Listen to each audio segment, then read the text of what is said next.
Bonjour, Daniel Quimper, facilitateur du TomIsland.net. Vous écoutez l'émission spéciale du 16 août 2013. Aujourd'hui, le Tom Island fête son 2e anniversaire.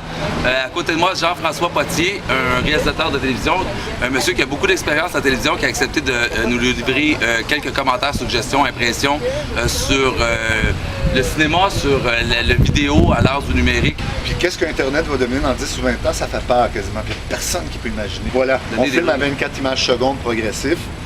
Ça donne un look film un peu. Puis des petits éclairages soignés. On parle juste peut-être d'une petite source de lumière ici pour donner un petit rim, un petit backlight.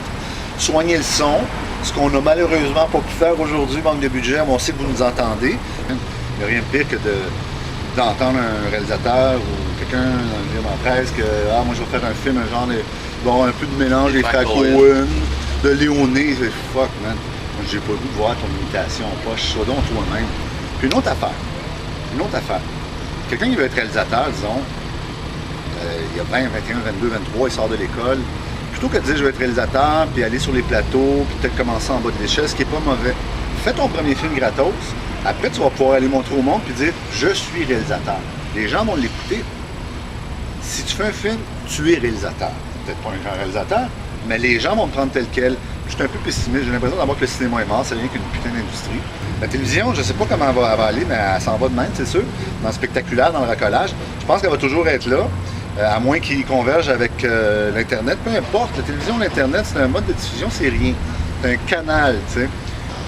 J'aime la télévision quand, pour ce qu'elle a de meilleur à offrir, selon ce que j'aime. Quand tu cherches, je vais nommer une belle émission, un beau documentaire Nature à PBS, la télévision publique américaine. Du RDI avec du grand reportage, un bon film à Télé-Québec,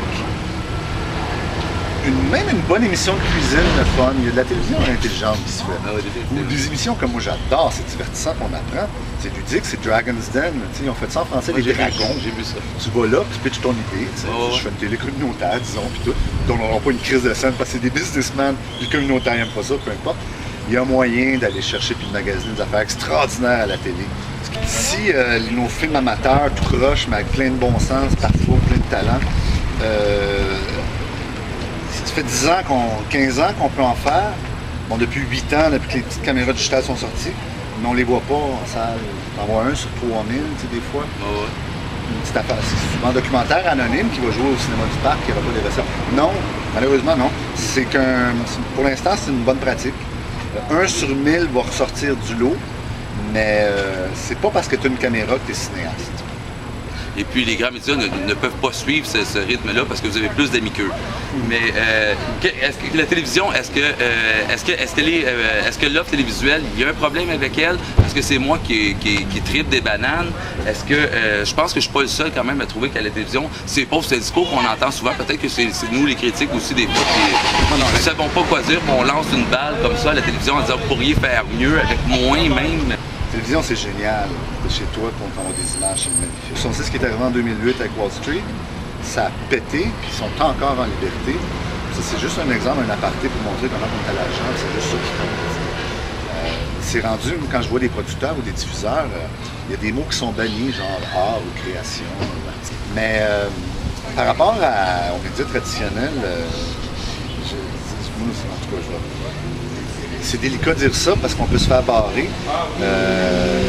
Personne dans la télévision conventionnelle, je pense à une émission comme Tout le monde en parle, ou des émissions où des journalistes vont, peu importe où, des éditoriaux dans les journaux, personne n'ose écorcher l'Empire québécois.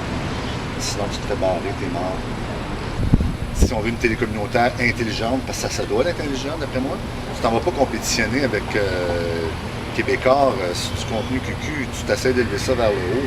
Ce qui menace les artisans, je le sais, j'en suis un, c'est la fragmentation, la multiplication des canaux. Avant, Radio-Canada était de même, tout l'argent là, il y avait TVA, puis il y en avait 2-3, là, il y en a comme 26. Un empire comme Astral, puis on avait 14 chaînes. Puis c'est tout comme le même moule. La télé communautaire souffre de son nom en premier, je pense. Si on appelait ça télévision underground,